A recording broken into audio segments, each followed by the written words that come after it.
Hey everybody, welcome to the CoreDNS intro, and we're going to get you to know a bit about CoreDNS, its plugins, and what it's all about basically, and how that relates to Kubernetes. So let's jump into who we are. My name is Daniel Garcia. I'm an engineer at Infoblox. We're a DNS technology company and early adopter of CoreDNS, and we use it for some internal use cases, also for our product that we offer called Active Trust Endpoint. Hey, I'm Michael Garcia. I'm a maintainer on CoreDNS and contributing to Kubernetes. I'm running an open source research lab called Okkur Labs with a few projects. One which is related to DNS is TextDirect, which enables you to do DNS text record-based redirects and also vanity URLs for Go imports, Docker images, and stuff like that. And on the commercial side, we're supporting companies with record solutions on Kubernetes, Google Cloud, and basically also run global services such as GitNS, which is a Git-based DNS provider with Anycast network all around the world. If you want to follow me on Twitter, it's sv-ip for updates. So we'll go through many things today. Today we'll cover the state of affairs of CoreDNS, things on the roadmap. You'll also get to hear about all the most commonly used plugins and the details about where to find more information about them. We'll cover the DNS config file format, the Corefile. You'll see examples of how to use those plugins and how they correspond to configurations in the Corefile. And finally, you'll learn how to participate in our community and get details on how to contribute. Okay, so let's jump into the intro of the intro, basically. But don't worry, we won't go into full recursion here. We'll just go into a bit of the overview. So CoreDNS is a flexible DNS server written in Go. It's based on Caddy. So Caddy is a web server written in Go and recently turned 1. To be precise, it turned version 1. So it's built on a stable framework and has a lot of flexibility. That flexibility basically comes from an extensible plugin-based system. So we chain different plugins together to answer queries. So how is that related? Or what's the history behind it? Who started CoreDNS and why? So CoreDNS was started by Meek, and the legend is that he wanted to add awesome metrics to his DNS server, at that time bind. But that turned out to be kind of difficult, so it seems like the better choice or the easier choice was just to write a new DNS server from scratch, because that's all what we're gonna do all day, right? So let's see what basically is supported. So normal UDP-based and TCP-based DNS queries are supported, but also more advanced protocols or RFCs.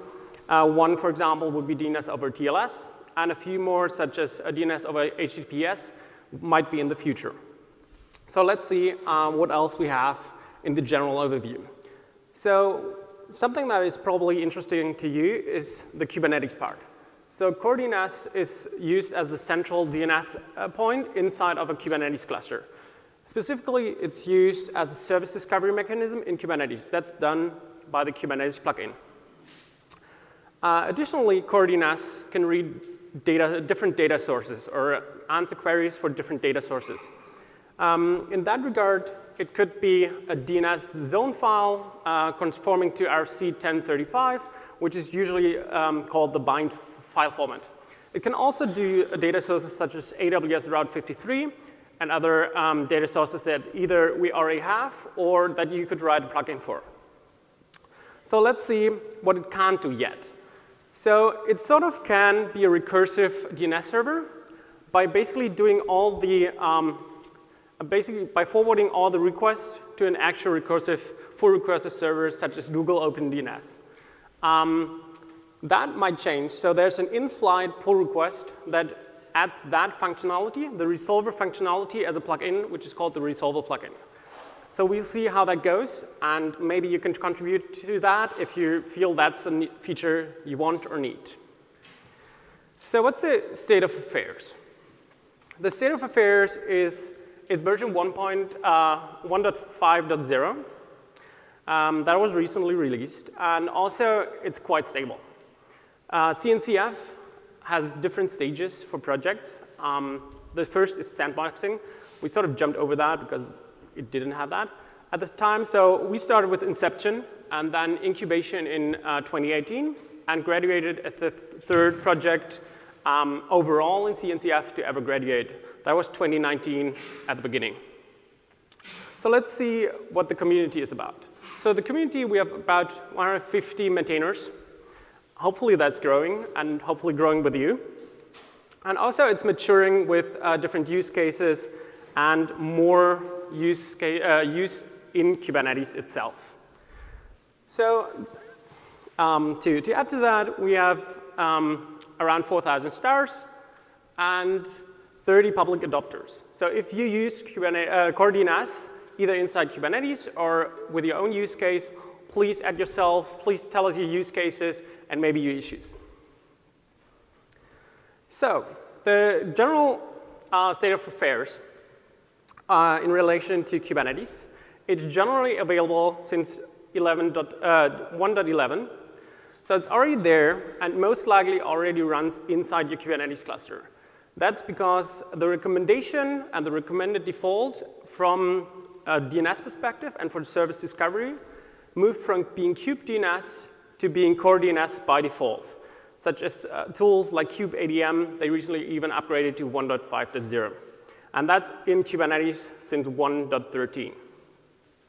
So what is coming in terms of new plugins? We have two that might be interesting. One is any, which is basically blocking the any queries, which might usually be abused for DNS-specific attacks and things like that. So if you run CoreDNS in an authoritative or like generally public on the internet, you might be interested in that. That's coming. And also rate limiting, which might be interesting either for internal applications or also if you run it on the open internet. So how does that relate to the rest of the community? So everybody, or most of you most likely know that Google is doing a Google Summer of Code. So we also participate there through CNCF. So CNCF always lets us give a lot of ideas. So if you have, or if you want to contribute something and don't have an idea yet, just look on the GSOC page and find if there's an idea that isn't already taken up. In terms of Google Summer of Code, there was one project accepted, and it's mostly allowing and blocking based on a source IP on the request. So let's jump in to a feature that is not there yet. So the feature is a book. I mean, everybody needs a book as a feature, right? So a book is coming. John Bernard and Cricket Liu are writing it currently. And it wouldn't be fun if we couldn't use DNS to link to it, right? So if you want to take a peek at what's already out there, you can read the first few chapters. It's book.coredns.opensourcesoftware.rocks, because we know that's true, right? So let's jump into the roadmap. Let's first basically finish up what the current state is, what the future state is, and then jump into the nitty-gritty of how to configure it, how that looks, and how you might use it. So there are a few things planned, and let's split them up into the core part and the plugin part. The core part is mostly getting it more stable, including performance improvements and general iteration on the code, splitting off different packages and things like that. On the plugin side, one interesting idea is to iterate on the protocol. So DNS is known to a lot of servers already and software, so that won't go away. But with the recent protocol iterations, such as DNS over HTTPS or over TLS, there might be a reason to also go in the direction of gRPC. And with that, there might be an interesting avenue to actually have a watch-based DNS protocol. So that might be an interesting iteration. And then also, as I said before, DNS over HTTPS is not yet supported, but that hopefully comes as a plugin sooner than later. So, as mentioned before, the Resolver plugin is something that might be coming, and in generally, a lot more. Great, so let's go over the different plugins that we have in CoreDNS. First, we'll talk about the data plugins. CoreDNS needs data to serve up requests, right? So we'll cover some basic plugins here. The first we'll cover is the file plugin. File plugin basically lets you take the bind data format, what's called the bind data format, or RFC 1035. It lets you take those files and serve them up as authoritative data inside of CoreDNS. The next one is auto, which is very similar to file, except that it lets you specify entire directories of files of zone data to pull into CoreDNS. It's very configurable and allows you to specify regular expressions for domains which it's authoritative for. Another common one, and you'll see it later on today, is the forward plugin. Forward lets you proxy requests to another server. It may be proxying to another CoreDNS instance, may proxy out to the internet, or to an internal corporate server that you'll have. Host file plugin basically lets you do the etc host file format for answering requests. If you're used to DNS mask and how it loads stuff out of etc host, this is very similar. And then there's the one that we should mention is the proxy plugin, which is deprecated, but you'll see it a lot in blog posts and documentation, but you should know it's deprecated, and you should just use the forward plugin. So besides the data, there's helper plugins to help CoreDNS and you kind of get things done, right? So the first one I want to mention is the reload plugin. It lets you reload the core file or the configuration file automatically. There's configurations for it, so allow it to watch the file, reload it, all without any downtime to your service. The errors plugin lets you output errors that are happening in your request chain. It's very configurable. You can set things like a specific type of request or error that you want to log. You can coalesce errors so that you don't get a whole lot of noise inside your error file. For instance, you can say that I only want one instance of this thing over the last 30 seconds so you don't get bombarded with the same type of errors over and over again. The log plugin does exactly what you expect. It logs requests. It's also very configurable. You can specify, besides the format, you can specify the types of queries that you want to log. Maybe you only want to log CNAMEs or text or SRV requests. There's a Prometheus plugin. The Prometheus plugin lets you expose the Prometheus endpoint for Prometheus to scrape you from within the cluster or from externally. But if you're interested in how your server is performing, what types of queries it's doing, it's useful for analytics and scaling and debugging. It's a very useful plugin to enable. Next one is the cache plugin, and that will let you cache DNS queries, right? It's very configurable also. It lets you cache both positive and negative queries and set TTLs for them, and also lets you perform prefetches. If something enters the cache, you can perform a prefetch on it before it expires. A very useful option if you want to keep high performance for certain domains. So probably most of you are interested in Kubernetes-related plugins that are integrated in it. We do have support. The main plugin is called Kubernetes, and it loads the Kubernetes secret and lets you talk to the Kubernetes API by just deploying it within Kubernetes. But basically it answers pod IP information, zone data from within Kubernetes. We also have a etcd plugin. You can have authoritative data in etcd. There's also other types of databases available. S3, Amazon S3 was mentioned, or Rod 53 was mentioned earlier. There's a health plugin, basically implements the health endpoint in the pod to know if your CoreDNS pod is healthy. And similarly, there's a ready plugin that implements the readiness check to know if your CoreDNS pod is ready to receive traffic and handle requests. So these aren't all the plugins that we have. There's over 35 built-in plugins. There's a whole bunch of external plugins. And please go onto these links, find out if there's a use case that's supported for what you need. And if there's not, open a request and see if other people are interested in your particular use case. And it's extremely easy to write your own plugin. So you can always make a pull request, and other like-minded people will start looking at your code, and maybe they'll start using it as well.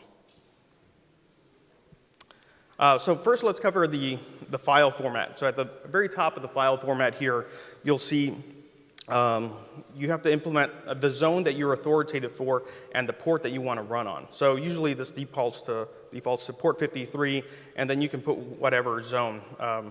A dot is basically the root zone, so if you want to be authoritative for every request, you just put a dot, and if you want to omit the port, you can just omit the port and it'll default to port 53. After the initial stanza, you'll have the configuration for all your plugins, right? And each plugin is declared on a separate line. And if you want to declare, maybe the arguments get too long for a particular plugin, you can open another stanza and specify the arguments on a per line basis for that particular plugin. The comments are defined using a hashtag or pound, and they basically comment to the end of the line. It's pretty simple. Then let's jump into one of the example configs. Yeah, so as we've seen, you can basically do a lot of things. And one of the interesting things, if you don't just run in Kubernetes, but actually have your internal or even externally accessible DNS server, is running it as an authoritative DNS server. So the configuration, as we've seen here, is basically we have CoreDNS.io, which is the zone it's authoritative for. So it will only answer queries for that specific zone, and anything else will be ignored. Or depending on how you configure it, fall back to an upstream server. But in this case, it's authoritative for that specific domain, and it will load a data source from a data source. In that case, it's the file plugin. So it's using a database file or a file in bind format, which is loaded in. So in this case, as we've seen before, we basically mentioned the plugin, and then CoreDNS.io is the actual file that is being loaded in. And then we jump into the stanza. So that's additional configuration for the plugin. In this case, it's transferred to with two arguments. One is a wildcard. It basically enables zone transfers and basically making it available authoritatively for secondary servers, or maybe it's even a primary hidden setup. So you don't expose it, but you only expose it to like a secondary set or your DNS provider, which then moves it all around the world. And the second one is another interesting one. So the second IP basically to transfer to will get notifications. So every time it reloads the file, it notices file changes by default, and you can tweak the reload time. But generally, if a change is accepted and also basically public, you get notifications to that specific server. So you can do it in a push type way to make your general DNS propagation a lot faster. And then we have like two small plugins that are, as we've seen, sort of helper plugins, because we want to have insight in what are the errors. So we have the error plugin, and then also the logging plugin. So that's just giving you insight in all the different queries that are coming in, including what are the requests and what are the specific answers, quite granular depending on how you configure it. Right, and as we mentioned before, CoreDNS is not a recursive DNS server, but you can effectively get that behavior by using the forward plugin that we talked about earlier. So in this configuration here, we're forwarding requests to the Google DNS service, right? And that is a recursive resolver. So using this configuration, basically, you can have CoreDNS proxy those requests to that external server and have that recursive behavior. You can also use this for maybe forwarding to your internal corporate DNS if you had a solution like that. OK, so what else do we have? Especially in your Kubernetes cluster or with a few different application types. One is, for example, Node.js. Node.js is really hard or really horrible in terms of using DNS. It won't cache usually. So on every request, you're doing an actual DNS lookup. And that might overwhelm your centralized CoreDNS instance inside your Kubernetes cluster, and it might also add a lot of other problems. Either you overload it, or you might have packet drops, or you run into issues like your contract table runs out of space to basically put things, and then you also fall back to basically dropping packets. So what basically what that basically means for your application is it won't work as reliably because it just can't resolve DNS. So in that case, there are two options available to you in Kubernetes. One is basically a cluster plugin or a cluster add-on, which is called the node local cluster add-on. It will basically run a CoreDNS daemon set right on each node and use that as like a cache and a span out option. So all the queries come in, like say your Node.js application is on node A. Instead of sending requests to the central DNS server inside your cluster, it will send all the DNS requests to the local one, which is able to cache it, to also answer over UDP, so your application doesn't need to know anything. But if it needs to forward because it's not in the cache yet, it can, by default, go a different protocol route. It basically enforces TCP, which then works around any UDP issues in your network. And additionally, which might help with rate limiting issues for your upstream server, it will also use each specific node for external DNS lookups. So if you forward something that is not cluster internal, that node local cache will push the DNS queries right to your upstream server instead of your central one. And the second one, which we are looking at here, is basically a sidecar container. So you have a lot more control over what your application and DNS does.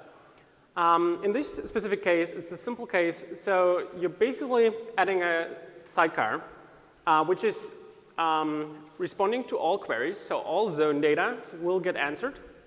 And it's just adding a cache with a 30-second TTL and forwarding all queries to Port 8, which is a Google DNS server, and then enforcing TCP to work around any UDP issues.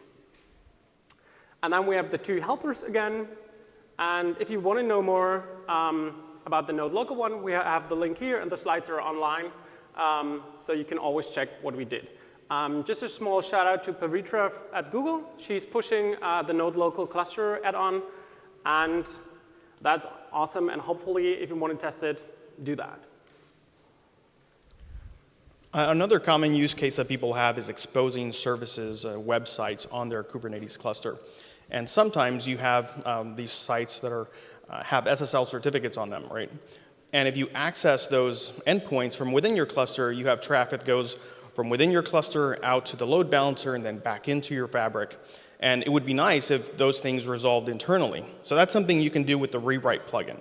And here we have a configuration for the Rewrite plugin that's basically saying, we're going to rewrite this external domain, www.example.com, and we're going to rewrite it to a name, an endpoint within the cluster, right? So with this configuration, your application will make a call out to this web endpoint, and it'll get an internal address. So the request never leaves the fabric, never leaves your cluster, and you're still able to use the same certificate that you used for your external endpoint, which is a nice thing to do. So how's all this working? It's useful to build a mental model. This isn't exactly the architecture for CoreDNS, but it's a good mental model about how things are processing, right? Requests come in the front. They have a stanza configuration. You know, what am I authoritative for? What port am I listening on? And then there's configuration for your plugins, right? So it's important to know that all the plugins are compiled into CoreDNS, right? Based on the configuration in your Corefile, these plugins get enabled with certain parameters or not enabled. And really what happens is there's a chain of calls that happens. And either you've configured a plugin or not configured a plugin, which in case it skips over it. So you can imagine how this turns into a Corefile based on which ones are enabled and what their parameters are. So let's jump into the community. So we really want to engage everybody, and as we've seen before, there are a few avenues where you might reach out to us, either on issues, ideas, or generally get involved. The most active ones are GitHub, so please start by starting our GitHub if that's something you want to do. We're also available on Slack, so slack.cncf.io, and the channel is basically CoreDNS. And then we have a few more. So we have our web, which also has our documentation, which is CoreDNS.io. And we have a blog with updates on also updates on what changed in versions, what might be deprecated, and things like that on blog.coredns.io. We also have a mailing list, which is really non-noisy, and a few focused updates on Twitter at CoreDNS.io. So, as I said before, you see there's a real need for contributors for every open source project, especially around what you're using it for. The main use case, as we've seen in this context, is probably Kubernetes. But there are a lot more, and we want to know about it. And if that code you're actually using on top is open source, even better.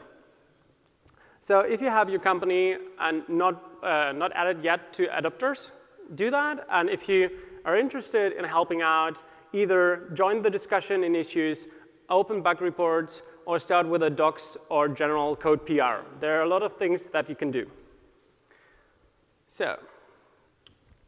Great, and this isn't the only talk for CoreDNS today. There's another, you can meet one of the maintainers later on today at the CNCF answer bar. John Bellemark will be there, and he's the co-author of the book that we mentioned earlier. And tomorrow there'll be a deep dive with Yang Tang and John Bellemark, I think in the same room. And that session should probably be of interest to you if you want to learn more about how CoreDNS works in some advanced use cases. Also, there's another session which we don't have on the slide, but we mentioned Node Local before, and there's a talk from Pavitra from Google, and she will talk about more in depth what fixes basically, why it fixed, and in what way. Just look that up on the schedule. All right. Thank you, and we're open for questions.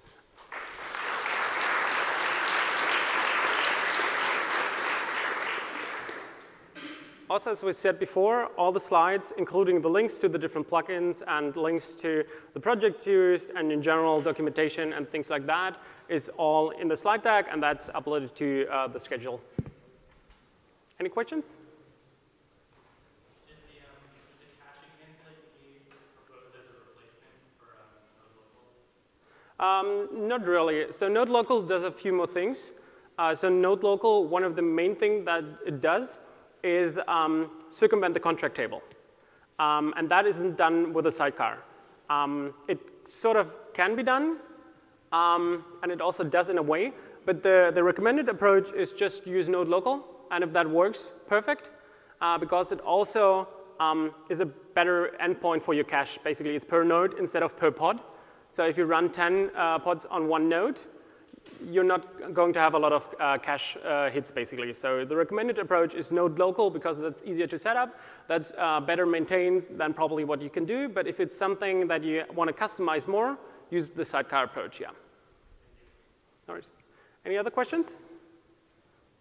Is the rewrite feature something which is enabled by default in the Kubernetes cluster? Or do we have to enter every service I don't want to traverse external?